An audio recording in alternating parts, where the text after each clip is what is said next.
La vérité sur ce qui se passe en Nouvelle-Calédonie. Des affrontements meurtriers, les réseaux ont été coupés, les médias nous parlent aujourd'hui d'une guerre anti-blanc, alors qu'il s'agit d'un peuple qui implore son indépendance. Regardez. La Nouvelle-Calédonie, c'est ici. Ce territoire à côté de l'Australie, que la France a colonisé pendant près de 100 ans. Une colonisation particulièrement douloureuse, avec ce qu'on a appelé un régime de l'indigénat, où la population locale, qu'on appelle les Kanaks, était littéralement parquée dans des réserves, sévèrement discriminée, exploitée, et notamment exposée comme des bêtes de foire au jardin d'acclimatation à Paris. Mais ce n'est pas tout. La Nouvelle-Calédonie va devenir très importante pour la France parce qu'ils vont découvrir des ressources naturelles très lucratives comme le nickel, ce métal très demandé qui permet de rendre l'acier inoxydable. Ce qui va attirer les Français de métropole, des investisseurs internationaux mais aussi des travailleurs internationaux qui vont s'installer en Nouvelle-Calédonie pour travailler à un tel point que les Kanaks vont devenir minoritaires sur leur propre terre. Et en 1946, après la Seconde Guerre mondiale, la France a beau mettre un terme au régime de l'indigénat et faire de la Nouvelle-Calédonie un territoire français, ce que le peuple kanak veut, c'est l'indépendance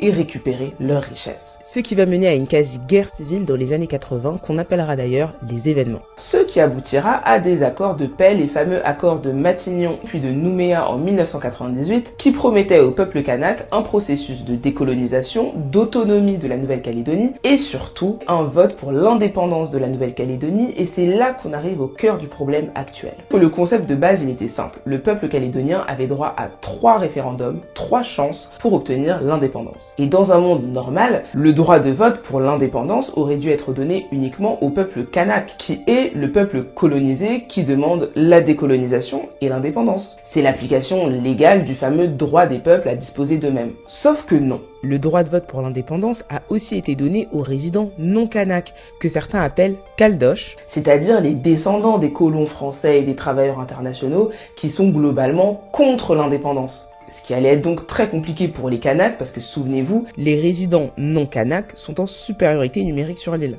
Donc le terrain d'entente qui a été trouvé, c'est que pour équilibrer la situation, le droit de vote pour le référendum, mais aussi pour les élections provinciales qui permettent d'élire le Congrès, l'organe législatif du pays, a été accordé aux Kanaks et aux non-Kanaks, mais seulement ceux qui étaient présents sur l'île avant 1998, c'est-à-dire la date de signature des accords. Et c'est un peu devenu la règle d'or. Mais malgré cela, il faut quand même réaliser qu'avec cette règle, environ 40% des votants étaient des non-Kanaks, très motivés pour voter contre l'indépendance, mais aussi très puissants financièrement. Les statistiques ont prouvé que plus de 75% de ceux qui votaient contre l'indépendance étaient concentrés dans les quartiers riches, c'est-à-dire les provinces du Sud, où vivent en grande majorité les Français de métropole et les internationaux. Tandis qu'en face, les Kanaks sont certes très politisés, mais ils ont moins de moyens pour se structurer, pour mener des campagnes, ils sont dispersés sur plusieurs terres, donc ce n'était pas quelque chose d'aisé. C'est ainsi que le premier référendum en 2018 a échoué, le refus de l'indépendance a gagné à 56%, puis en 2020, le deuxième référendum a encore échoué, mais cette fois à 53%,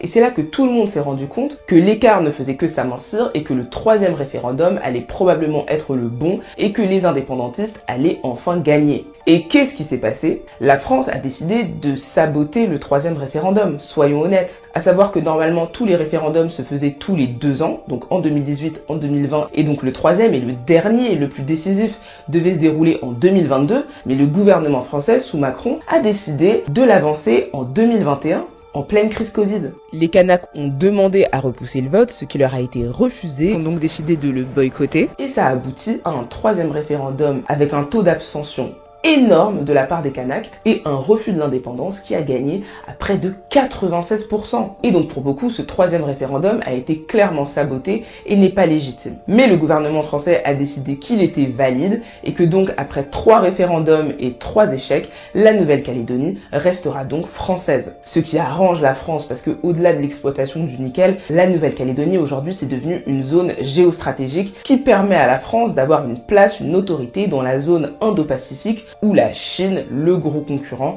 est très présent. Et ce n'est donc pas un hasard si c'est dans ce contexte-là que le gouvernement Macron a décidé de soumettre la fameuse loi qui a mis le feu aux poudres, à savoir une loi, une réforme constitutionnelle même, pour élargir le fameux droit de vote en Nouvelle-Calédonie qui, souvenez-vous, était une règle d'or. Seuls les Kanaks et les non-Kanaks d'avant 1998 avaient le droit de voter pour les élections provinciales qui élisent donc le Congrès, l'organe législatif de la Nouvelle-Calédonie. Et maintenant que les 3 référendums sont passés et qu'il va falloir réécrire les statuts de la Nouvelle-Calédonie, ce vote est particulièrement important. Et là, ils ont décidé que ce droit de vote serait désormais ouvert à tous les résidents du moment où ça fait 10 ans qu'ils habitent sur l'île. Et pour les Kanaks, c'est très clair. Cette décision soudaine d'élargir ce droit de vote, c'est un moyen pour la France de définitivement minoriser leur voix et éteindre définitivement en fait le mouvement indépendantiste kanak. Et comme la loi a été votée par l'Assemblée nationale là il y a quelques jours, la population kanak est extrêmement mécontente, la jeunesse kanak encore plus, parce que les accords de Nouméa de 98, ils prévoyaient aussi une impartialité de l'État français dans les affaires de la Nouvelle-Calédonie. Et là, le fait de venir changer, modifier le droit de vote des locaux sans le consensus des locaux, c'est un non-respect énorme des accords et les affrontements ne cessent pas, il y a eu des centaines de blessés, plusieurs morts et ça risque d'aller très loin. Parce que les médias parlent aujourd'hui de haine anti-blanc, de guerre anti-blanc, de clash des civilisations, alors que vous l'aurez compris, en réalité c'est une guerre d'indépendance. Il y aura prochainement un vote au Congrès pour entériner définitivement cette réforme constitutionnelle et d'avoir de très lourdes conséquences, donc tenez-vous informés.